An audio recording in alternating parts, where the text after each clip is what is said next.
जरा कल्पना कीजिए, सुबह सुबह रसोई में गए और पता चला कि गैस का चूल्हा काम ही नहीं कर रहा है। फिर नाश्ते के लिए बाहर निकले तो देखा कि वो जो नुक्कड़ वाले मनपसंद इडली डोसे या समोसे की दुकान है ना, वहाँ खाने की कीमतें रातों रात आसमान छू गई हैं। और सच कहूं तो पहली नजर में किसी को भी यही लगेगा कि शायद शहर में कोई हड़ताल वगैरह चल रही है। हाँ बिल्कुल, लेकिन क्या हो अगर इस महंगाई और गैस की किल्लत के तार हमारे मोहल्ले से नहीं बल्कि दुनिया के दूसरे कोने में समंदर के एक बेहद संकरे से रास्ते में फंसे हुए जहाजों से जुड़े हों। आज के हमारे इस विशेष विश्लेषण यानी इस गहन चर्चा में सुनने वालों का बहुत बहुत स्वागत है। और आज हमारे पास जो स्रोत है, जो विस्तृत वीडियो ट्रांसक्रिप्ट हमने खंगाला है, वो सच में कई आंखें खोलने वाले तथ्य सामने रखता है। सही कहा, वो ट्रांसक्रिप्ट वैश्विक कूटनीति, हार्मुज जल संधि के मौजूदा संकट, गैस सप्लाई चेन और भारत पर पड़ने वाले इसके सीधे असर की पूरी कहानी खोल कर रख देता है। आज का हमारा मिशन बस यही समझना है कि कैसे दुनिया के कोने में समंदर का एक छोटा सा चोक पॉइंट हमारी रसोई का बजट, वैश्विक राजनीति और युद्ध के मैदान की शक्ल बदल रहा है। तो चलिए इसे थोड़ा डिकोड करते हैं। और इसे डिकोड करना सच में बहुत दिलचस्प है, क्योंकि अक्सर जब भी हम ग्लोबल सप्लाई चेन या जियोपॉलिटिक्स जैसे भारी भरकम शब्द सुनते हैं ना, तो लगता है कि अरे ये तो किसी यूनिवर्सिटी के अर्थशास्त्र विभाग का विषय होगा। हाँ, आम लोगों को लगता है कि इससे हमारा क्या लेना देना। बिल्कुल, लेकिन असल में ये सब हमारी थाली में परोसे गए खाने से सीधा जुड़ा है। देखिए, हार्मुज जल संधि कोई बहुत विशाल या खुला महासागर नहीं है।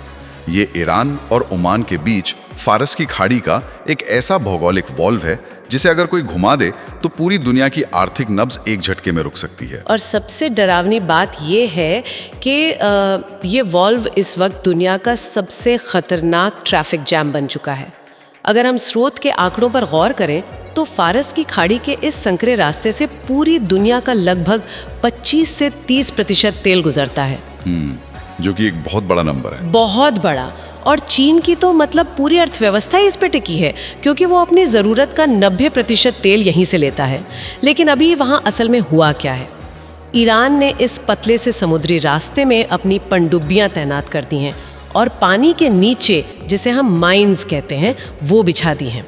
और इसका नतीजा ये है कि अब स्थिति ऐसी बन गई है कि कोई भी जहाज बिना ईरान की अनुमति के वहां से गुजरने का जोखिम ले ही नहीं सकता। बिल्कुल नहीं ले सकता। अगर कोई छुपकर जाने की कोशिश करे तो या तो नीचे से माइन से टकरा जाएगा या फिर ईरान सीधे मिसाइल दाग देगा। मैं तो इसे ऐसे देखती हूँ जैसे शहर के सबसे व्यस्त हाईवे पर भयानक जैम लग गया हो, लेकिन यहाँ फंसी हुई गाड़ियाँ सिर्फ लोहे के डिब्बे नहीं है। हाँ, वो करोड़ों गैलन ईंधन से भरे चलते फिरते विस्फोटक हैं। एकदम सही। और यहाँ जो बात सबसे ज्यादा हैरान करती है वो ये कि जो जहाज वहां फंसे हैं ना, उनका विज्ञान और उनकी इंजीनियरिंग अपने आप में बहुत जटिल है। स्रोत ने जहाजों के जिन अलग अलग श्रेणियों का जिक्र किया है, अगर हम उनके काम करने के तरीके को समझें तो इस खतरे का असली अंदाजा लगता है। जैसे वो बल्क कैरियर वाले जहाज। हाँ, सबसे पहले आते हैं बल्क कैरियर। ये वो विशाल जहाज होते हैं जिनमें ऊपर से ढक्कन खोलकर सीधे गेहूं, कोयला या सीमेंट जैसी सूखी चीजें भर दी जाती हैं। और पता है, इन्हें खाली करने का तरीका भी बड़ा अनोखा है। मैंने सुना है कि बंदरगाह पर कुछ खास मशीनें इस्तेमाल होती हैं इसके लिए। जी, बंदरगाह पर क्रैब बकेट यानी एक विशाल यांत्रिक पंजे का इस्तेमाल होता है जो माल को ऊपर खींचता है। और सबसे दिलचस्प बात, जब जहाज के बिल्कुल तल में थोड़ा सा माल बच जाता है ना, तो उसे बटोरने के लिए बाकायदा क्रेन से एक पूरी की पूरी जेसीबी मशीन जहाज के अंदर उतार दी जाती है। अरे बाप रे, पूरी की पूरी जेसीबी? हाँ, पूरी जेसीबी। खैर, ये तो सूखे माल की बात हुई। कंटेनर शिप की कार्यप्रणाली भी तो अलग होती है, जो ट्रकों से आने वाले बड़े बड़े कंटेनर सीधे अपने ऊपर लाद लेते हैं। लेकिन इस पूरी कहानी के जो मुख्य किरदार हैं वो है तेल और गैस ढोने वाले जहाज। बिल्कुल। स्रोत में VLCC मतलब वेरी लार्ज क्रूड कैरियर का बहुत विस्तार से जिक्र किया गया है। ये जहाज अंदर से पूरी तरह खोखले होते हैं और इनमें पाइपों का एक बहुत जटिल जाल बिछा होता है। हमारे घरों में जो LPG गैस सिलेंडर आता है ना, उसका कच्चा माल इन्हीं जहाज़ों से आता है। और फिर इनसे भी एक कदम आगे होते हैं LNG कैरियर। अगर हम LNG जहाज़ों की इंजीनियरिंग के पीछे के विज्ञान को देखें तो मतलब ये किसी चमत्कार से कम नहीं है। वो कैसे? देखिए, लिक्विड नेचुरल गैस को आप साधारण तापमान पर नहीं रख सकते, वो तुरंत भाप बन जाएगी। इसलिए इन जहाज़ों के अंदर विशालकाय और पूरी तरह से इंसुलेटेड गोल्ड ड्रम होते हैं। इन ड्रमों के अंदर गैस को -60 से -70 डिग्री सेल्सियस तक लगातार ठंडा रखा जाता है। -70 डिग्री? अब जरा सोचिए, एक जहाज जो समंदर की लहरों के बीच -70 डिग्री पर अत्यंत ज्वलनशील गैस लेकर चल रहा है, वो कितना खतरनाक हो सकता है। बहुत खतरनाक। और इसी खतरे के कारण इन जहाज़ों को कभी भी बंदरगाह के एकदम किनारे यानी गोदी में लाकर खड़ा नहीं किया जाता। मुझे लगता है यहीं पर मोरिंग का कॉन्सेप्ट आता है ना, जो स्रोत में समझाया गया है। हाँ, बिल्कुल सही पकड़ा आपने। अगर ऐसा कोई जहाज बंदरगाह की दीवार से टकरा जाए तो वो सिर्फ एक साधारण दुर्घटना नहीं होगी, बल्कि एक भयानक विस्फोट होगा जो पूरे बंदरगाह को ही उड़ा सकता है। इसलिए इन LNG जहाज़ों को किनारे से काफी दूर गहरे पानी में ही मोरिंग नामक बेहद मजबूत रस्सियों के सहारे बांध दिया जाता है।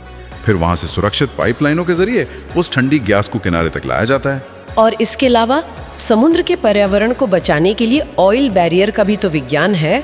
स्रोत में बताया गया है कि ये रबड़ का एक बहुत मोटा और भारी पर्दा होता है जो पानी के घनत्व के हिसाब से डिजाइन किया जाता है ताकि वो डूबे नहीं। सही कहा।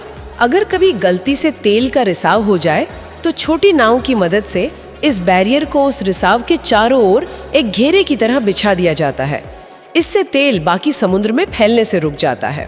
तो मतलब ये पूरा का पूरा जटिल और संवेदनशील विज्ञान आज उस हार्मूज जलसंधि के ट्रैफिक जाम में फंसा हुआ है, और इस जाम का सीधा असर हमारी रसोई और हमारी जेब पर पड़ रहा है। बिल्कुल पड़ रहा है। इस पूरी सप्लाई चेन को समझने के लिए स्रोत ने गैस की एक ABCD बड़े ही दिलचस्प और ठेठ अंदाज में समझाई है।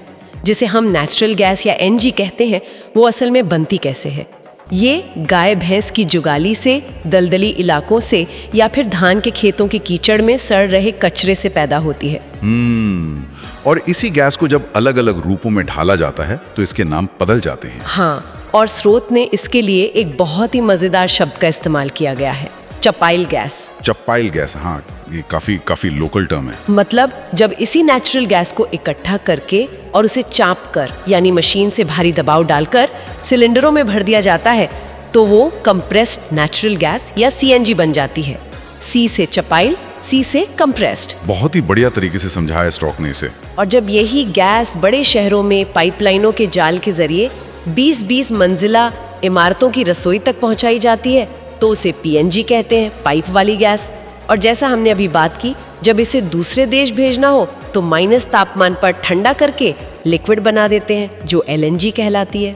तो मतलब जड़ में सब वही नेचुरल गैस है, बस ट्रांसपोर्टेशन का तरीका बदल रहा है। अब जरा इसके अर्थशास्त्र को समझिए।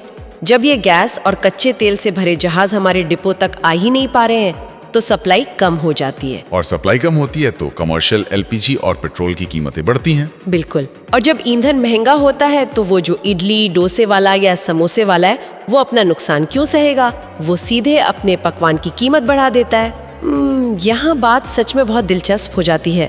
मैं हमेशा सोचती थी कि जब भी दुनिया में कोई ऐसा अंतर्राष्ट्रीय संकट आता है तो मीडिया हमेशा सिर्फ पेट्रोल पंपों की लंबी लाइनों या शेयर बाजार के गिरने पर ही क्यों बात करता है। खेतों में सड़ रहे अंगूर और मिर्च पर कोई बात क्यों नहीं करता। ये एक बहुत ही महत्वपूर्ण बिंदु उठाया है आपने, और स्रोत ने भी इस अनदेखे पहलू को उजागर किया है।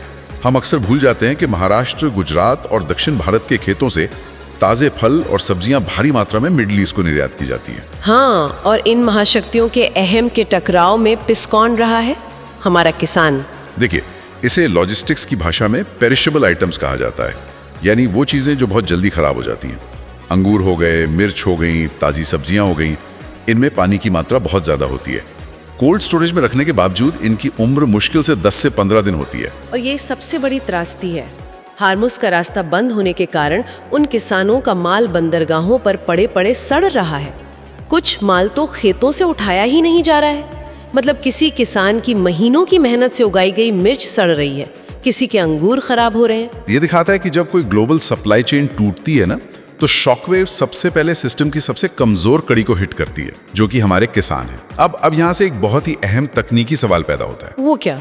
सवाल ये कि आखिर ईरान, जो कि आर्थिक रूप से इतने सारे प्रतिबंधों का सामना कर रहा है, वो अमेरिका जैसी सुपर पावर के सामने इस पूरी ग्लोबल सप्लाई चेन को इस तरह रोक कैसे पा रहा है? इसका जवाब ईरान के जुगाड़ और तकनीकी स्मार्टनेस में छिपा है।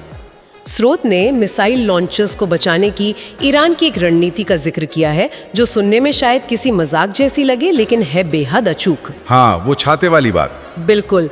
आमतौर पर अमेरिका और इजराइल जैसे देश सैटेलाइट और थर्मल कैमरों के जरिए मिसाइल लॉन्चर्स की गर्मी यानी उनका हीट सिग्नेचर पकड़ लेते हैं और उन्हें नष्ट कर देते हैं। अब इससे बचने के लिए ईरान ने क्या किया, उन्होंने अपने लॉन्चर्स के ऊपर लोहे की रॉड वेल्ड करके आम बाजार में मिलने वाले छाते तान लिए हैं। और अगर हम इसके पीछे के विज्ञान को समझे तो ये एसिमेट्रिक वॉरफेयर या असममित युद्ध का एक बहुत ही शानदार उदाहरण है। अमेरिका अरबों डॉलर खर्च करके ऐसे सैटेलाइट बनाता है जो जमीन पर मौजूद गर्मी को पढ़ सकें, लेकिन ईरान ने क्या किया? सिर्फ चंद रुपयों का एक छाता लगा दिया। हाँ, सिर्फ एक छाता और धातु की चादर उस लॉन्चर पर लगा दी। ये छाता उस गर्मी को फैलने से रोक देता है या उसे तितर बितर कर देता है।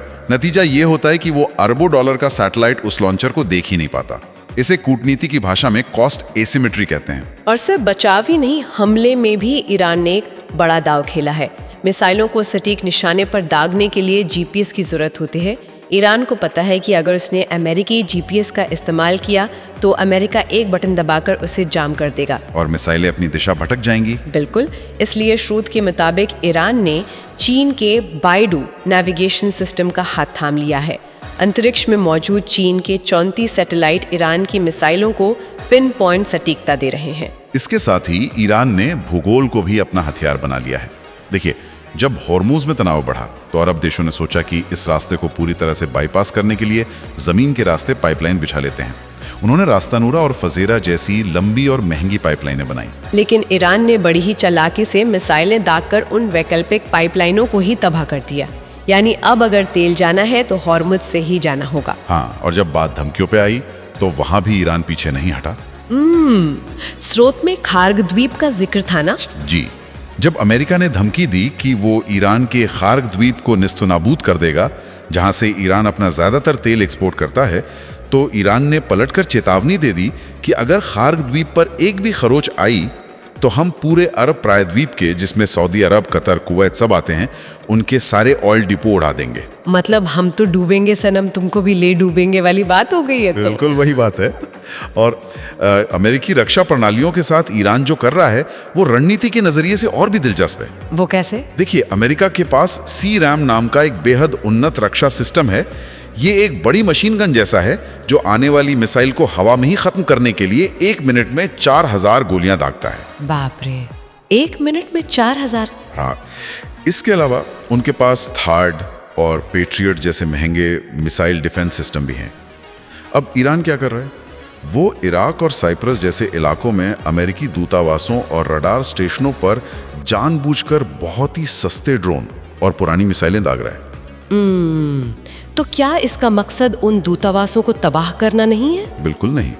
इसका मुख्य मकसद है अमेरिका को आर्थिक रूप से थकाना और उनके हथियारों का स्टॉक खाली करना। जरा इसके अर्थशास्त्र को समझिए। ईरान का एक ड्रोन शायद कुछ $1000 का आता है, लेकिन उसे हवा में मार गिराने के लिए अमेरिका जो पेट्रियट मिसाइल दागता है उसकी कीमत कई $मिलियन होती है। अच्छा, तो वो जानबूझकर सस्ते ड्रोन भेजते हैं? हाँ, ईरान दर्जनों सस्ते ड्रोन भेजता है ताकि अमेरिका के सी-रैम की गोलियां और महंगी इंटरसेप्टर मिसाइलें खर्च हो जाएं।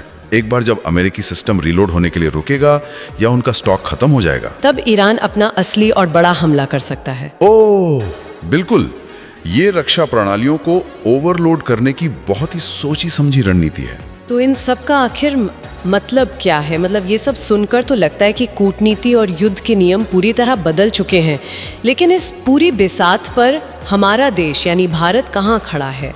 स्रोत ने इतिहास के कुछ ऐसे पन्ने पलटे हैं जो ये समझने में मदद करते हैं कि वैश्विक कूटनीति भारत को कैसे प्रभावित करती है। स्रोत में उस 2019 के तेल समझौते का बहुत अहम जिक्र है। हाँ, स्रोत के अनुसार 2019 तक भारत और ईरान के बीच एक शानदार व्यवस्था चल रही थी।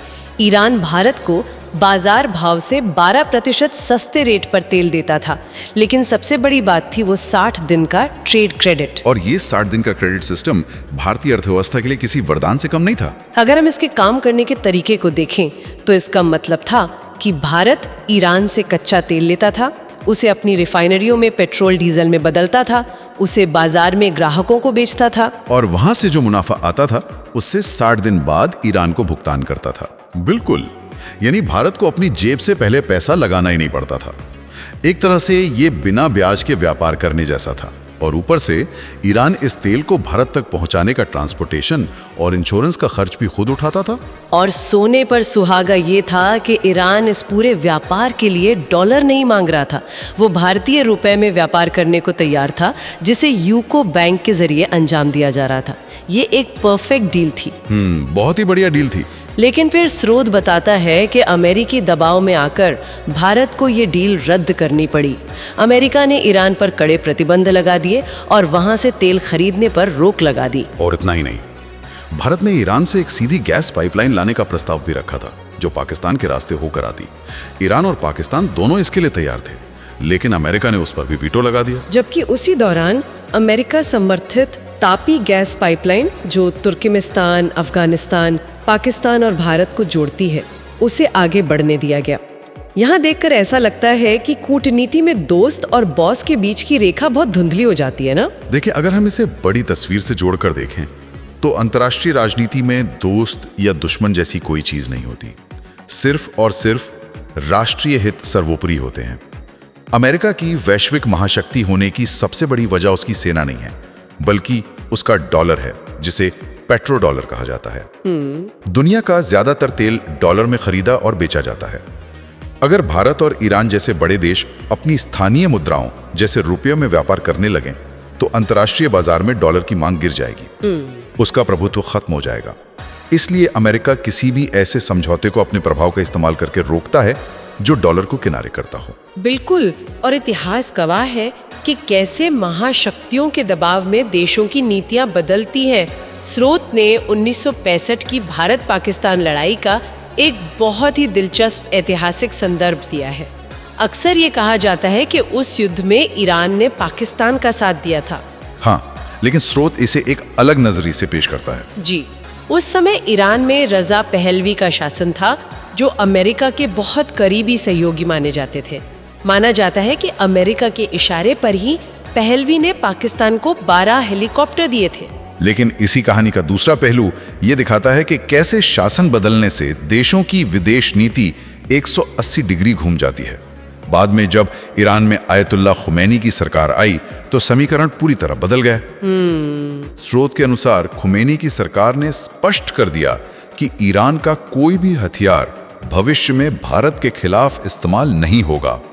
इतना ही नहीं, जब अंतर्राष्ट्रीय मंचों पर कश्मीर के मुद्दे को लेकर 57 मुस्लिम देश पाकिस्तान के समर्थन में गोलबंद होने वाले थे, तब आयतुल्लाह खुमैनी की सरकार ने ही अपने प्रभाव का इस्तेमाल करके उन देशों को ऐसा करने से रोका था। ये सच में ये साबित करता है कि कोई भी भू राजनीतिक घटना किसी एक क्षेत्र तक सीमित नहीं रहती। इसकी लहरें पूरी दुनिया में महसूस की जाती हैं। जैसे स्रोत का एक और दिलचस्प दावा है कि मध्य पूर्व की इस पूरी अशांति के बीच रूस के राष्ट्रपति व्लादिमीर पुतिन को रोज करीब 6,000 करोड़ रुपए का फायदा हो रहा है। क्योंकि तेल की वैश्विक कीमतें बढ़ रही हैं और रूस एक बड़ा तेल निर्यातक है। हाँ, वहीं दूसरी ओर इजराइल के अंदरूनी हालात भी बेहद तनावपूर्ण बताए गए हैं। स्रोत के मुताबिक इजराइल में प्रधानमंत्री नेतन्याहू के खिलाफ बड़े पैमाने पर प्रदर्शन हो रहे हैं, जहां आम नागरिक रूल ऑफ लॉ यानी कानून के शासन की मांग कर रहे हैं। यहाँ तक कि स्रोत में ये भी जिक्र है कि नेतन्याहू के स्वास्थ्य को लेकर कई अफवाहें हैं और जो वीडियो सामने आ रहे हैं वे AI द्वारा बनाए गए हो सकते हैं। ये भी कहा गया है कि नेतन्याहू अपनी अल्पमत की सरकार बचाने के लिए युद्ध को लंबा खींच रहे हैं, जबकि नफ्ताली बेनेट एक नए विकल्प के रूप में उभर सकते हैं। अब देखिए, ऐसे एक बहुत अहम सवाल खड़ा होता है। यहाँ स्रोत ने कुछ बहुत ही सनसनीखेज दावे किए हैं। जाहिर है कि कूटनीति और युद्ध की दुनिया में दावों और हकीकत के बीच बड़ा फर्क होता है। सुनने वालों के लिए मैं ये स्पष्ट कर दूं कि हम यहाँ इन थ्योरीज की पुष्टि या समर्थन नहीं कर रहे हैं। हम सिर्फ स्रोत की जानकारी साझा कर रहे हैं। बिल्कुल, हम सिर्फ विश्लेषण कर रहे हैं। जी, लेकिन जब संकट का समय होता है तो ऐसी सूचनाओं और भ्रामक सूचनाओं का इस्तेमाल नैरेटिव्स गढ़ने के लिए कैसे होता है, ये समझना जरूरी है। एकदम सही बात है। और इसी कड़ी में स्रोत ने भारत को लेकर भी कुछ ऐसे दावे किए हैं जो किसी जासूसी थ्रिलर जैसे लगते हैं। दावा ये किया गया है कि अमेरिका भारत के मणिपुर और मिजोरम राज्यों में अस्थिरता पैदा करने की कोशिश कर रहा है। स्रोत की थ्योरी ये है कि 6 यूक्रेनी और 1 अमेरिकी नागरिक के जरिए वहां आधुनिक ड्रोन तकनीक भेजी जा रही है ताकि भारतीय सुरक्षा बलों को निशाना बनाया जा सके। इसके अलावा स्रोत ये भी वकालत करता है कि क्योंकि पाकिस्तान इस वक्त अपने अंदरूनी मामलों में पूरी तरह से उलझा हुआ है, इसलिए भारत को इस मौके का फायदा उठाकर पीओके पर हमला कर देना चाहिए। देखिए, जब भी दुनिया में कहीं बड़ा युद्ध होता है ना, तो इस तरह के रैडिकल विचार तेजी से सतह पर आने लगते हैं।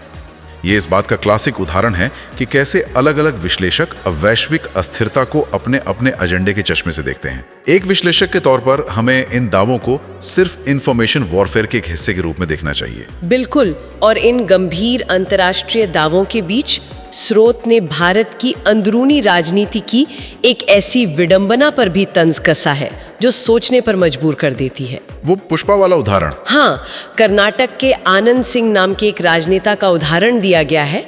स्रोत में उनकी तुलना सीधे तौर पर फिल्म पुष्पा के किरदार से की गई है, क्योंकि उन पर बड़े पैमाने पर जंगल काटने और अवैध खनन के आरोप थे।